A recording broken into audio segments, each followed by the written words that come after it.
இதெல்லாம் சேர்ந்து கூடி இருந்து குளிர்வோம், ஆனந்தமா இருப்போம். ராதே கிருஷ்ணா. ராதே கிருஷ்ணா கிருஷ்ணா ராதே.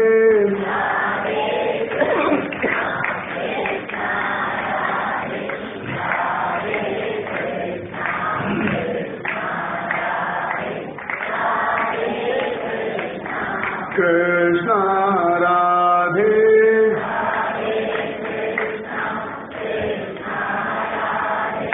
ராதே கிருஷ்ணா கிருஷ்ணா ராதே. ராதே கிருஷ்ணா கிருஷ்ணா ராதே. ராதே கிருஷ்ணா கிருஷ்ணா ராதே. இன்னைக்கு 2 பெண்கள் ரகசியம் சொல்லியிருக்கோம். அடி வாங்கினேனோ பொங்கில் பிராட்டியை போலே, அந்தாதி சொன்னேனோ அமுதனாரை போலே. இந்த 2 வாக்கியம் இன்னைக்கு சொல்லியிருக்கோம். ஜெய் சத்குரு மகாராஜ் கி.